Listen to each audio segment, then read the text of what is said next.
जासूसों को गिरफ्तार किया गया। उनके बारे में कई चौंकाने वाली जानकारियां भी सामने आई। सूत्रों के मुताबिक दिल्ली में पकड़े गए तीनों जासूस पाकिस्तान के सैनिक हैं, जिन्हें 2013 में पाकिस्तान की खुफिया एजेंसी आईएसआई ने दिल्ली में पाकिस्तान के उच्चायोग में तैनात कर दिया। इनमें दो की ड्यूटी पाकिस्तान के हाई कमीशन में वीजा सेक्शन में लगाई गई, जबकि तीसरा जासूस उनका ड्राइवर बनकर नौकरी करता रहा। इस दौरान पाकिस्तानी जासूसों ने भारतीय सेना के जवानों से संपर्क साधना शुरू किया और खुद को भारतीय सेना में ही तैनात बताकर उनसे जानकारी जुटाने लगे। साथ ही पाकिस्तानी जासूसों ने रेलवे के कर्मचारियों से भी दोस्ती करके भारतीय सेना की आवाजाही के बारे में जानकारी हासिल करने की कोशिश की, जिसका पर्दाफाश होने के बाद भारत ने पाकिस्तान उच्चायोग को कड़ी चेतावनी दी और वीजा सेक्शन में तैनात दोनों पाकिस्तानी जासूसों को फौरन भारत से चले जाने का आदेश दिया। क्योंकि वियना समझौते के तहत उन दोनों को कूटनीतिक सुरक्षा मिली हुई थी, लिहाजा उन्हें भारतीय कानूनों के तहत गिरफ्तार नहीं किया जा सकता था। सौ बात की बात यह कि पाकिस्तान के ये जासूस 7 साल से दिल्ली में थे। खुफिया एजेंसियां फोन कॉल रिकॉर्ड के जरिए उन लोगों की पहचान में जुटी हैं जो इन तीनों पाकिस्तानी जासूसों के संपर्क में। सारा अली खान ने वजन घटाने के तरीके बताए। सारा अली खान ने अपनी पुरानी तस्वीरों के साथ एक वीडियो शेयर किया और लोगों को अपना वजन घटाने के तरीकों के बारे में बताया।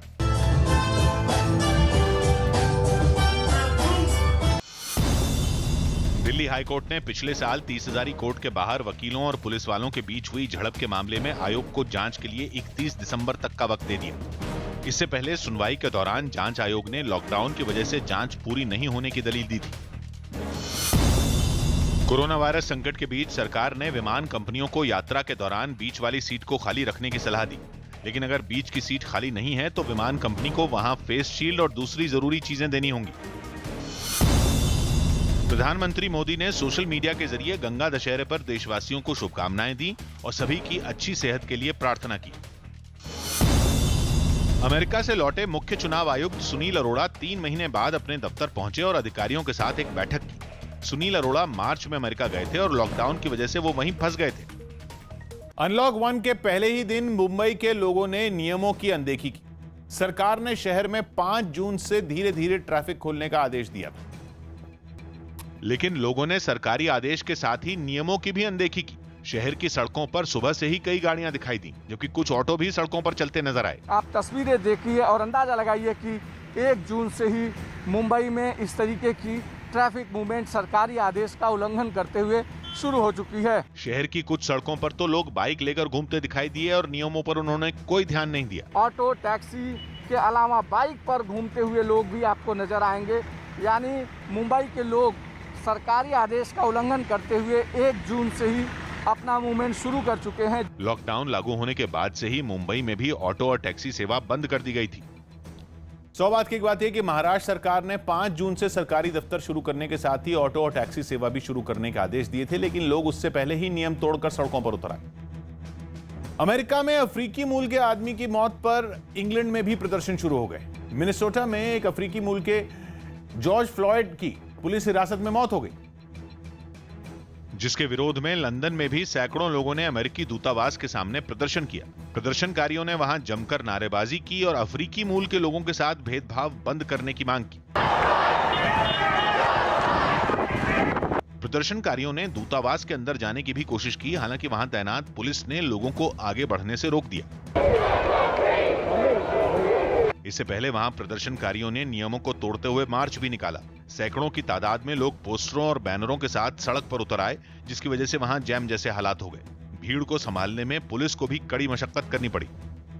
सौ बात की बात है कि अमेरिका के मिनेसोटा में अफ्रीकी मूल के आदमी की मौत के बाद लोग गुस्से में हैं। ये गुस्सा अमेरिका के अलावा अब दुनिया के कई दूसरे देशों को भी अपनी चपेट में लेता जा रहा है, जहां लोग भेदभाव के खिलाफ एकजुट होकर आवाज उठा रहे हैं। अनलॉक 1 के लागू होने के बाद मुख्यमंत्री अरविंद केजरीवाल ने दिल्ली में रहने वाले लोगों को कई छूट देने का ऐलान किया। केजरीवाल सरकार के नए आदेश के मुताबिक दिल्ली में करीब 2 महीने से बंद पड़े सैलून खोल दिए गए हैं। गाड़ियों में 3 लोगों और 2 व्हीलर पर 1 व्यक्ति के सवार होने की पाबंदी को हटा दिया गया है, जबकि राजधानी में रेस्टोरेंट तो खुलेंगे, लेकिन लोग वहां बैठकर खाना नहीं खा सकेंगे। ये रेस्टोरेंट लोगों को उनके घरों तक खाना पहुंचाने के लिए सुविधा दे सकते हैं। यही नहीं, सरकारी और निजी दफ्तरों में पहले की तरह काम किया जा सकेगा, यानी सभी कर्मचारियों को कंपनियां दफ्तर बुला सकेंगी। इसके अलावा बाजार में भी सभी दुकानें एक साथ खुल सकेंगी और इसी के साथ अभी तक लागू ऑड इवन फॉर्मूला भी खत्म हो गया। जबकि कंटेनमेंट जोन में किसी तरह की रियायत नहीं देते हुए वहां लॉकडाउन 30 जून तक बढ़ा दिया गया। अभी तक जितनी चीज़ें खोली जा चुकी हैं वो खुली रहेंगी। इसके अलावा बार्बर और सैलून की दुकानें खोलने का निर्णय लिया गया है। स्पा नहीं खोला जाएगा अभी। सलमान खान की कई हिट फिल्मों में संगीत देने वाली जोड़ी साजिद वाजिद के वाजिद खान का कोरोना वायरस के कारण निधन हो गया। किडनी से जुड़ी बीमारियों से लंबे वक्त से जूझ रहे वाजिद का निधन हार्ट अटैक की वजह से हुआ। हालांकि वो कोरोना पॉजिटिव भी पाए गए थे, लेकिन महज 42 साल की उम्र में उनके निधन की खबर ने हिंदी फिल्मों से जुड़े तमाम लोगों को मायूस कर दिया। मुंबई के एक निजी अस्पताल से वाजिद का शव एम्बुलेंस में वर्सोवा के कब्रिस्तान लाया गया। अंतिम संस्कार में महज 20 लोगों को शामिल होने की इजाजत दी गई। सोशल मीडिया के जरिए अमिताभ बच्चन और सलमान खान समेत फिल्मी दुनिया की तमाम बड़ी हस्तियों ने वाजिद खान के निधन पर दुख जताया। वाजिद खान ने भाई साजिद के साथ 1998 में जब प्यार किया तो डरना क्या फिल्म से करियर शुरू किया था। पहली ही फिल्म में साजिद वाजिद की जोड़ी के गाने सुपरहिट रहे। प्यार करने का यही वक्त है, तेरी जवानी बड़ी मस्त है। इसके बाद तेरे नाम, मुझसे शादी करोगी, पार्टनर और दबंग समेत सलमान की ज्यादातर हिट फिल्मों के लिए संगीत इसी जोड़ी ने दिया। जो झुंझार हो तैयार वही सरदार सलागे। वाजिद एक अच्छे गायक भी थे। सलमान की फिल्म वांटेड का हिट गीत मेरा ही जलवा खुद वाजिद ने गाया था। यहाँ भी होगा वहाँ भी होगा, अब तो सारे जहाँ में होगा क्या मेरा ही जलवा। अस्पताल में इलाज के दौरान का उनका एक वीडियो भी सामने आया। दावा किया जा रहा है कि ये वाजिद का आखिरी वीडियो है जिसमें वो भाई साजिद के लिए एक गाना गाते दिखे। मन बलवान लागे चट्टान रहे मैदान में आओगे, हुड़ हुड़ दबंग दबंग दबंग दबंग।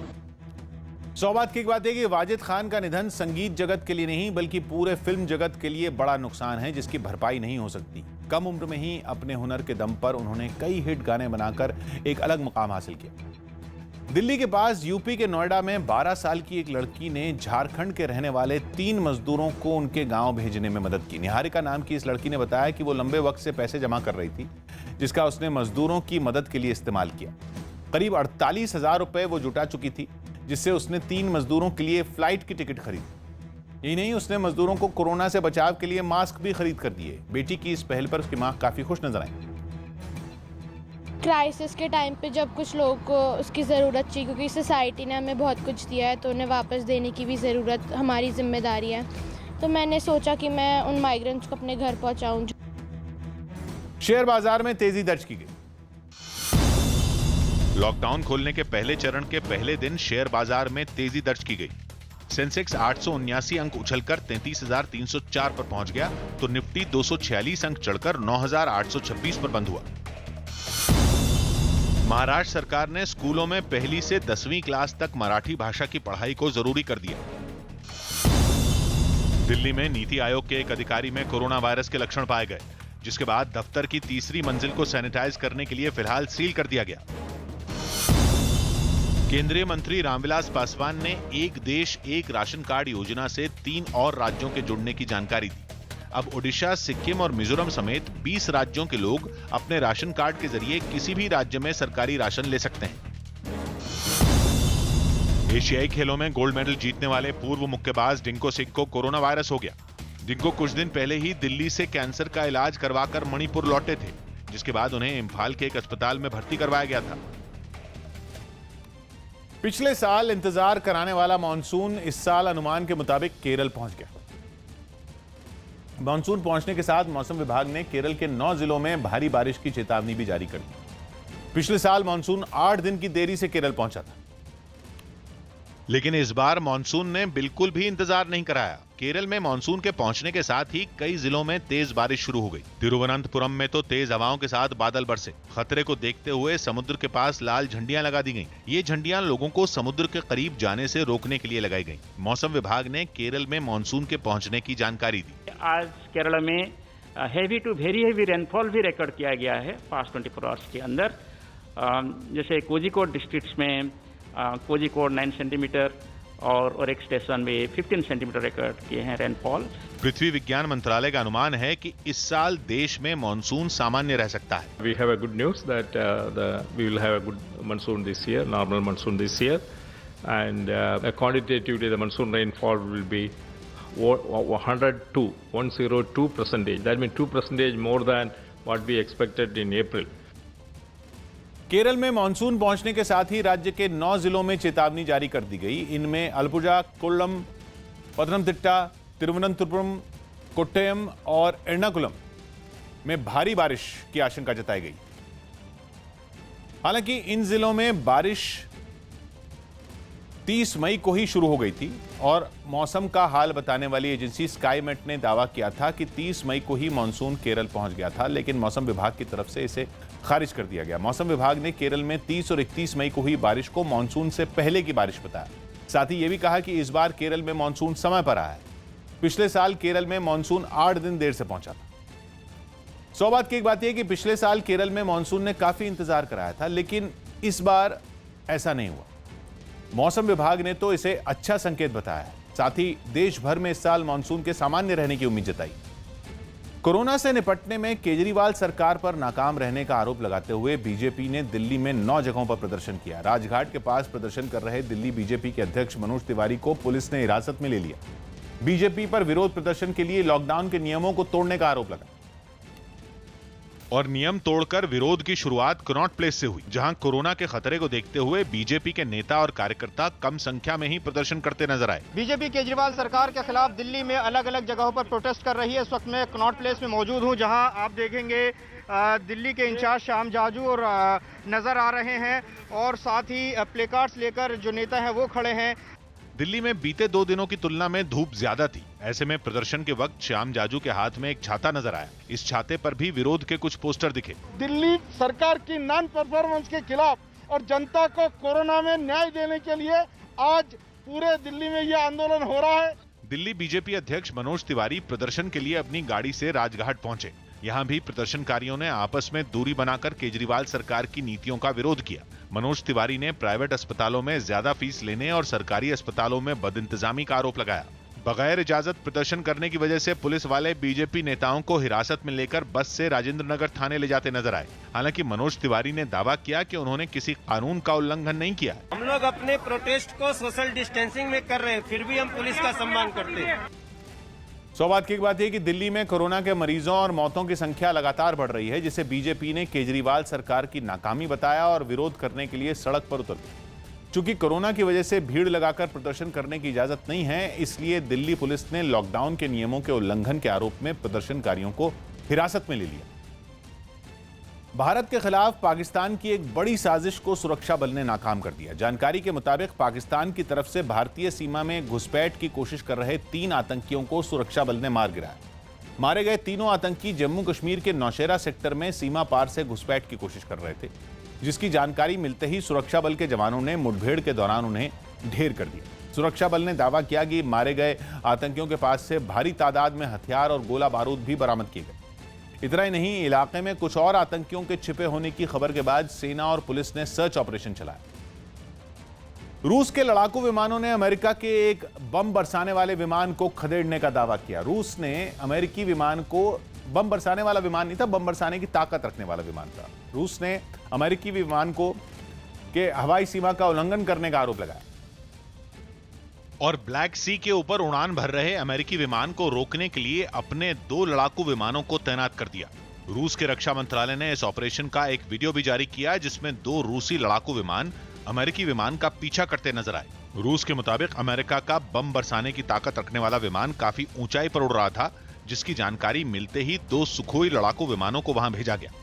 इन विमानों ने अमेरिकी विमानों को घेर लिया और उसे लौटने पर मजबूर कर दिया। मिशन पूरा होने के बाद दोनों लड़ाकू विमान अपने बेस पर लौट आए। सौबात की एक बात यह कि अमेरिका ने इस घटना की पुष्टि नहीं की है, लेकिन रूस के रक्षा मंत्रालय की तरफ से इसका वीडियो जारी होने के बाद अमेरिका और रूस के बीच पहले से ही जारी तनाव और बढ़ने का भी खतरा पैदा हो गया। सुनील ग्रोवर ने कोरोना योद्धाओं का शुक्रिया अदा किया। सुनील ग्रोवर ने एक वीडियो शेयर कर कोरोना वायरस के खतरे के बीच लगातार काम कर रहे पुलिस वालों, सफाई कर्मियों और दूसरे लोगों का शुक्रिया अदा किया। दिल्ली में निर्माण भवन की चौथी मंजिल में आग लग गई, जिसके बाद वहां पहुंची दमकल की 5 गाड़ियों ने किसी तरह इस आग को बुझाया। कई मजदूरों को उनके गांव पहुंचाने वाले सोनू सूद ने सोशल मीडिया पर बताया कि कुछ लोग उनके नाम पर पैसे मांग रहे हैं। सोनू सूद ने ऐसी ठगी करने वालों से बचने की सलाह दी और साफ किया कि वो बिना पैसे लिए लोगों की मदद कर रहे हैं। यूपी के बहराइच में नेपाल बॉर्डर के पास मजदूरों से भरी एक बस हादसे का शिकार हो गई, जिसमें 12 लोगों की मौत हो गई। कश्मीर में टीआरएफ नाम के एक नए आतंकी संगठन ने जम्मू कश्मीर में आरएसएस नेताओं को जान से मारने की धमकी दी, जिसके बाद बीजेपी ने बताया कि सेना की कार्रवाई से आतंकी बौखला गए। पाकिस्तानी आतंकवादियों की ये बौखलाहट है कि धारा 370 के खत्म होने के बाद वो जम्मू कश्मीर के अंदर प्रोपेगेंडा कर रहे हैं, धमकियां दे रहे हैं। राजस्थान, यूपी और मध्य प्रदेश के बाद पाकिस्तान से आई टिड्डियों ने छत्तीसगढ़ में भी हमला बोल दिया। हालांकि टिड्डियों के बढ़ रहे हमलों को देखते हुए सरकार ने पहले ही राज्यों को अलर्ट कर दिया था। इसीलिए जैसे ही कोरिया जिले में टिड्डियों का दल पहुंचा, वैसे ही फायर ब्रिगेड के कर्मचारी टिड्डियों को भगाने के काम में जुट गए। फायर ब्रिगेड की एक टीम पेड़ों पर बैठी टिड्डियों को मारने के लिए केमिकल का छिड़काव करती नजर आई। काफ़ी संख्या में टिड्डी यहाँ खत्म हुए हैं और थोड़े बहुत बचे हैं, उनको सभी को मारने का प्रयास किया जा रहा है। टिड्डियों को भगाने की कमोबेश ऐसी ही तस्वीरें पड़ोसी राज्य मध्य प्रदेश से भी सामने आई। वहां भी पन्ना जिले में दमकल के कुछ कर्मचारी टिड्डियों को भगाने के लिए पेड़ों पर केमिकल का छिड़काव करते दिखे। कुछ ही देर में केमिकल की वजह से सैकड़ों टिड्डियां जमीन पर मरी हुई दिखाई दी। ज्यादा से ज्यादा उसको छिड़काव करके उनको नष्ट कर दिया जाए, जिससे कि आगे जाके उसमें किसी तरह से हानि ना हो सके। पन्ना के अलावा सतना में भी टिड्डियों ने हमला बोला तो प्रशासन ने उनको भगाने में पूरी ताकत झोंक दी, ताकि टिड्डियों के हमले से फसलों को बचाया जा सके। सौभाग्य की बात है कि टिड्डियों के हमले की चपेट में इस वक्त देश के कई राज्य आ चुके हैं, जिसको देखते हुए प्रशासन पूरी तरह से अलर्ट है। छत्तीसगढ़ और मध्य प्रदेश में भी टिड्डियों को भगाने में प्रशासन की मुस्तैदी देखने को मिली। अनलॉक 1 के पहले दिन केंद्रीय कैबिनेट की बैठक हुई, जिसमें उद्योगों और किसानों को बड़ी राहत दी गई। कैबिनेट की बैठक में किसानों के कर्ज पर लगने वाले ब्याज में दी जाने वाली छूट को 31 मई से 31 अगस्त तक बढ़ाने का फैसला किया गया। साथ ही 14 फसलों के न्यूनतम समर्थन मूल्य को फसल की लागत से 1.5 गुना तक बढ़ाने का फैसला भी किया गया। इसके अलावा एमएसएमई यानी छोटे, लघु और मध्यम उद्योगों को संकट से उबारने के लिए 20,000 करोड़ के पैकेज का ऐलान किया गया और एमएसएमई की शेयर बाजार में लिस्टिंग का फैसला भी किया गया। इसके लिए सरकार ने 50,000 करोड़ रुपए के इक्विटी निवेश का ऐलान किया। ऐसा पहली बार हुआ है जब ये कंपनियां शेयर बाजार में लिस्ट होकर पैसा जुटा सकती। इसके अलावा रेहड़ी पटरी वालों के लिए पीएम स्वनिधि योजना शुरू करने का फैसला किया गया, जिसके तहत रेहड़ी पटरी वालों को 10,000 रुपए तक का लोन दिया जाएगा। 11 करोड़ से ज्यादा जॉब्स एमएसएमई ने दी है। इस एमएसएमई की कोई मूलभूत समस्या भी थी और आज प्रधानमंत्री जी की अध्यक्षता में काफ़ी अच्छे और बड़े निर्णय आज हुए हैं और निश्चित रूप से ये निर्णय देश के औद्योगिक विकास में बहुत ऐतिहासिक बदल करेंगे। ब्राजील के रियो डी जेनेरो में अफ्रीकी मूल के एक लड़के की मौत पर लोगों का गुस्सा भड़क गया। आरोप है कि पुलिस की कार्रवाई में गोली लगने से उसकी मौत हो गई, जिसके बाद पुलिस के खिलाफ लोगों का गुस्सा फूट पड़ा और उन्होंने सड़क पर उतरकर तोड़फोड़ शुरू कर दी। प्रदर्शनकारियों ने आरोपी पुलिस वालों पर कार्रवाई की मांग करते हुए काफी हंगामा किया। हालात को संभालने के लिए पुलिस को आंसू गैस के गोले दागने पड़े।